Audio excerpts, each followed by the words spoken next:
खड़े हैं, मैं इनका नमन करता हूं।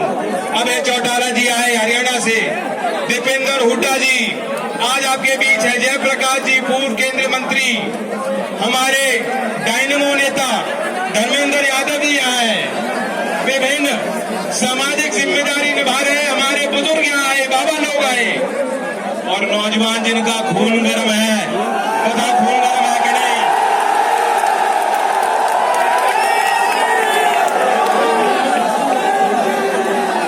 हमें ये याद रखना चाहिए, आज हमने मुजफ्फरनगर का स्थान क्यों चुना, क्योंकि मुजफ्फरनगर का इस क्षेत्र का अपना एक मिजाज है, अपना एक इतिहास है।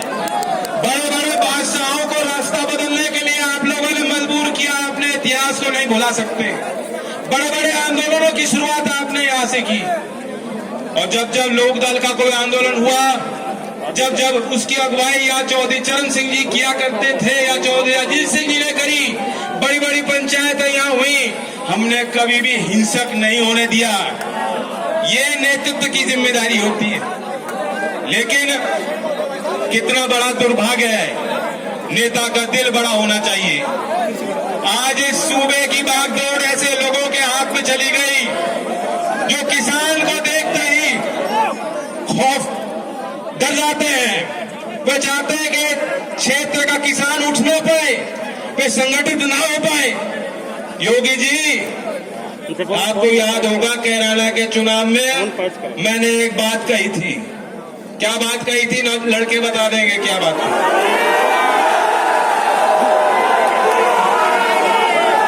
बाबा जी, मेरी आपसे व्यक्तिगत लड़ाई नहीं है, और वो जो तोड़ मोड़ की बात थी उसके पीछे भी उद्देश्य था। वहां पूरब में घटना हुई थी, और आप वहां जनता को जाके जो पीड़ित लोग थे उनको उल्टा धमका रहे थे ऐसे उंगली चलाकर। इसलिए मैंने उस आवेश में आकर, यहाँ पश्चिमी उत्तर प्रदेश की धरती है, यहाँ के लोग बहुत सहन कर लेंगे लेकिन अन्याय सहन नहीं कर सकते, उस बात को याद करके इसीलिए मैंने वो बात कही थी उंगली तोड़ने की। लेकिन बाबा जी, योगी जी ने तो बात ऐसी ले ली, उन्होंने उंगली नहीं, ना जाने क्या क्या तोड़ने की रणनीति वहां बना रखी थी, साजिश रची हुई थी, एक सुनियोजित साजिश थी। लेकिन मुख्यमंत्री जी, बाबा जी, योगी जी, बहुत नाम है आपके। मैं आपको कह देना चाहता हूं, आपने कोशिश अपनी कर ली, आपने पूरी कोशिश कर ली, लेकिन ये जो लोग हैं, ये मेरे घर के लोग हैं, ये मेरे घर के परिवार के बड़े हैं, ये मेरा खून है, खून, और ये मेरा बाल बाका भी नहीं होने देंगे।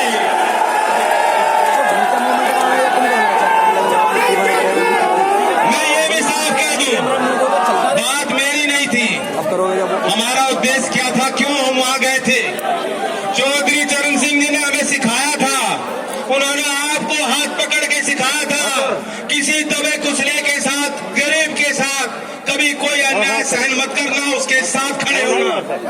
क्या दोस्त था वहां? कांग्रेस पार्टी का नेतृत्व गया, उनको रोका गया, बदतमीजी की गई। तृणमूल कांग्रेस के सांसद वहां गए, उनके साथ बदतमीजी बदसलूकी की गई।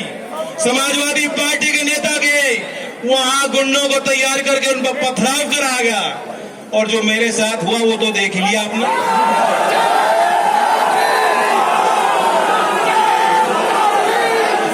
बड़े लोग जानते हैं, यहाँ टोपी वाले पगड़ी वाले लोग बैठे हैं, आप मुझसे ज्यादा अनुभवी हो, आप एक चीज जानते हो, इंसान की नस्ल की पहचान आप कर लेते हो। बात यह है, आदमी वो होता है जिस वातावरण में वो बड़ा होता है, जो जिस बच्चे को घर में प्यार मिलता है, संस्कार मिलते हैं, बड़ा होकर भी अच्छा नागरिक वो आदमी बनता है। मैं जिस घर में बड़ा हुआ हूँ, मुझे बचपन से आपने अपनी गोद में खिलाया है, मैंने देश के किसान की वास्तविकता को बचपन से देखा है, वह मेरे रग में है। करीब से देखा। सरोज बुआ जी आपको याद होंगी, ज्ञान बुआ जी आपको याद होंगी, आपको दादी जी याद होंगी। जब चौधरी साहब डांट के चाहे भेज दिया करते थे, दादी जी आपको बुला के पुचकारा करती थी। याद है कि भूल गए? मेरी बहनें हैं, मेरे घर में 2 बेटियां हैं, मेरे अंदर खून नहीं। अगर इस प्रदेश और देश की किसी बहन किसी बेटी के साथ दुराचार हो और मैं वहां ना जाऊं, ये इंसानियत है। हमें ये इंसानियत जिंदा रखनी है। क्या गुनाह किया था? हम विपक्ष में है, ये हमारा गुनाह है। यह गरीब परिवार के साथ, अरे मैंने उनका घर देखा है, कितनी तरह तरह की बातें सरकार के लोग, सरकार के गुर्गे दलाल बना रहे हैं। कह रहे अरे साहब उनको तो बहुत मोटा पैसा मिला है। अरे ये तो अंतरराष्ट्रीय साजिश है। उनके घर को आप जाके देखो, मैं तो आपको भी कहूंगा आप भी जरूर जाके देखना। बेहद गरीब परिवार है, उनके पास खोने को ना कुछ है ना कुछ पाने को है। जो कुछ उनकी थी चीज जिससे वो प्यार करते थे उसे छीन ली गई। और ये कौन से संस्कार होते हैं कि रात के अंधेरे में बिना पिताजी के, बिना माताजी के, बिना भाइयों के आप चिता को आग लगा दोगे, कहोगे ये तो हमारी मजबूरी थी। बताओ यहाँ हिंदू मान्यता के भी लोग हैं, सब धर्मी लोग हैं, सब विचार के लोग हैं, लेकिन मैं पूछना चाहता हूँ, इतना ज्ञान तो सभी को है, चाहे आर्य समाजी हो चाहे कोई और। हम तो आर्य समाजी हैं, हमें मालूम है। क्या इस बात को ठीक मानते हो, वैध मानते हो?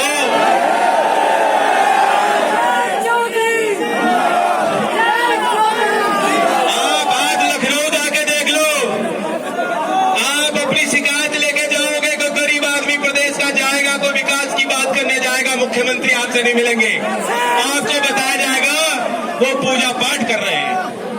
अभी वो गोरखनाथ पीठ के मठाधीश है, अभी वो जो है धार्मिक मामलों में कई गाय की पूजा करने लगे हैं। अभी वो आपसे दरबार लगा के मिलने के लिए तैयार नहीं है। ये बताया जाएगा आपको।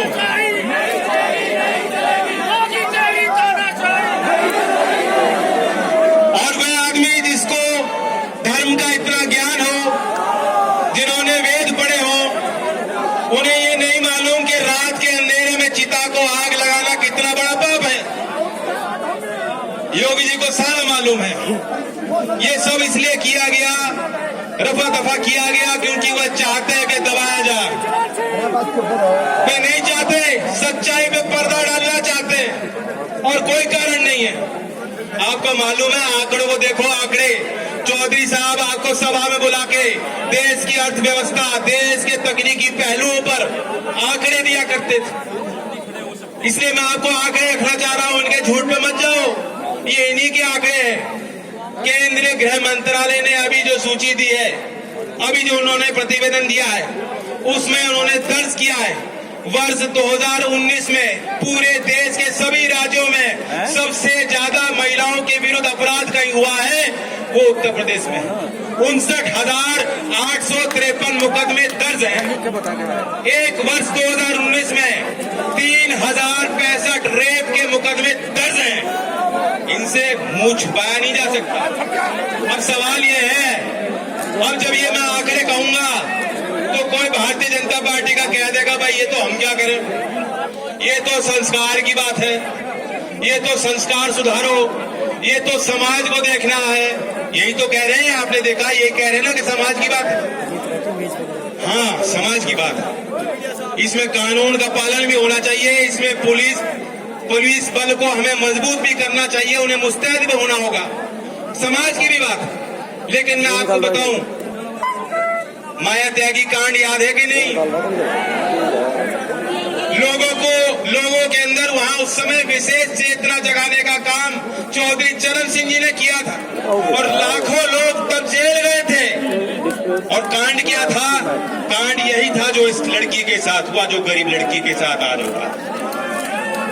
और अगर हम लोगों को वहां जाने से रोका जाएगा, अगर हम लोग समाज में चर्चा ही नहीं कर पाएंगे, तो कभी जो है उस तरह का व्यापी आंदोलन खड़ा ना हो पाए। ये उनकी मंशा है। योगी जी को रेप से दिक्कत नहीं है, रेप की चर्चा ना करो, ये आंकड़े दबा के रखो। योगी जी को रेप करने वाले से दिक्कत नहीं है, उनको साथ रखते हैं, उनको मंचों पे सुशोभित करते हैं। आपने देखा भूलना मत, जो एक विधायक संघ था, पूरी सरकार जुटी थी उसे बचाने में, उनसे दिक्कत नहीं है।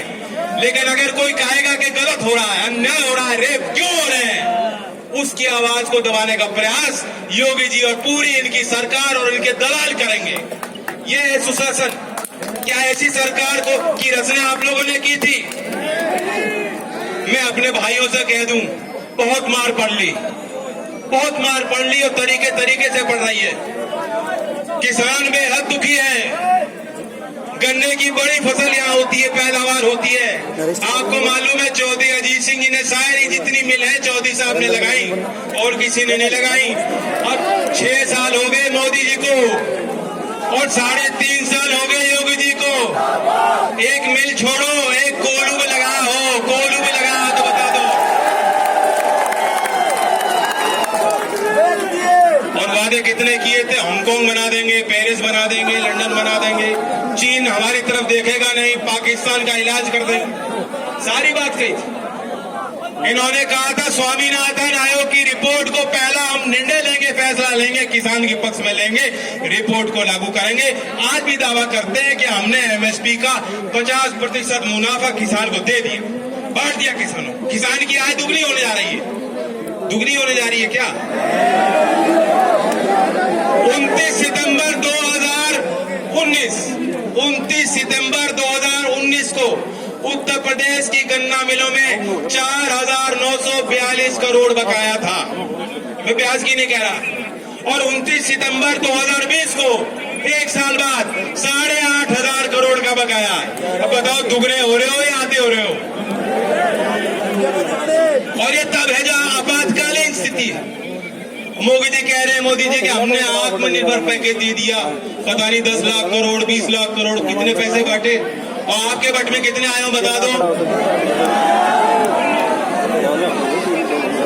और पूरा का पूरा गन्ना भुगतान भी अगर उसमें जोड़ लेते और एक कलम को चला करके ये 8,500 करोड़ किसानों के खातों में सीधा आपको पहुंचा देते, तो हम लोग भी यहाँ ताली बजाते कि मोदी जी आपने किसानों की रखवाली की। लेकिन ऐसा इनसे किया नहीं गया, उल्टा वार किया। हमारे पंजाब के अगर कोई साथी हो, हरियाणा के कुछ साथियों में चाहता हूं उनके लिए आप विशेष ताली बजाओ कि वहां के किसान जिस तरीके से संगठित होकर लग रहे हैं, बहुत कुछ हमें उनसे सीखना है। और हमारे भाई 3 नए कानून लाए, नए कानून। कितने लोगों को पता है वो कानून क्या है क्या नहीं पता है? नहीं पता, बहुत लोगों को नहीं पता है। दावा ये है कि एक झटके में मोदी जी ने सारे बिचौलिए खत्म कर दिए। नहीं, बिचौलिए खत्म नहीं किए, वे तो जो आड़ती है, जो मंडी में बैठते थे, उन्हें कमजोर किया है और नए बिचौलिए खड़े कर दिए जो नौकरी करेंगे और नौकरी करेंगे सिर्फ अदानी और अंबानी की।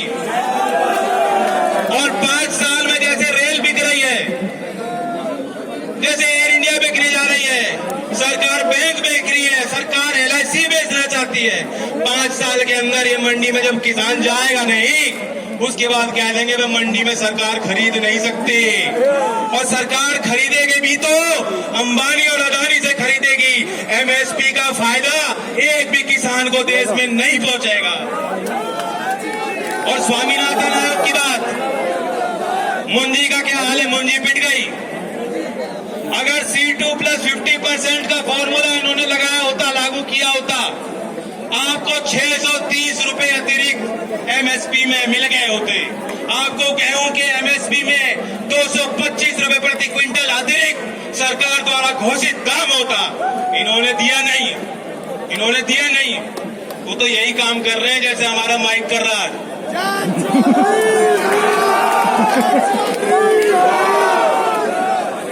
बहुत बात हुई है, सवाल ये है अब आपको जागने का वक्त। मुझे कोई फर्क नहीं पड़ता। मैं तो अपने भाइयों को कहना चाहता हूं, बहुत से लोग जो आज आए हैं, हो सकता है पिछले चुनाव में वे साथ ना रहे, बहुत से लोग दूसरे दलों में हैं, उनकी भावना जुड़ी है। वे आहत हुए। मुझे कर्नाटक, ओडिशा, विभिन्न राजनीतिक दलों के नेता और कार्यकर्ताओं के लगातार संपर्क हो रहे, फोन हो रहे, कह रहे हैं गलत हुआ जाए। ये बहुत गलत परंपरा हो गई, आज तक कभी ऐसा हुआ नहीं। मैं अपने भाइयों को कहना चाहता हूं, मैं आपकी तरफ हाथ बढ़ा के कहना चाहता हूं, अपने घर लौट लो, यह आपका सम्मान होगा।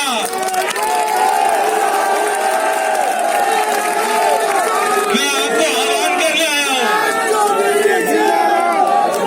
अभी कोई वोट का मसला नहीं है, अभी कोई वोट का मसला नहीं है, लेकिन अपने भाई की, अपने खून की पुकार सुन लो और अपने संगठन को मजबूत करो। और ये भाई आपको वादा करता है, ये भाई आपको वादा करता है, मैंने 2 लठ खाए हैं, मैंने सिर्फ 2 मात्र लठ खाए हैं, लेकिन अगर आपके हित के लिए 100 लठ भी खाने पड़े, मैं खाने को तैयार। लेकिन आप देख लो, चौधरी चरण सिंह जी का मंत्र याद रखो, एक आंख लखनऊ और दिल्ली के कुर्सी पे रखो। हम आंदोलन करने निकलेंगे, निरंतर आंदोलन करेंगे, लोगों को जगाने का काम करेंगे। 12 तारीख में मैं आप सबको निमंत्रण दे रहा हूं, मथुरा में हम ऐसी पंचायत करेंगे, वहां भी आप पहुंचे। ये कारवां रुकने वाला नहीं है, लेकिन ये तो सामाजिक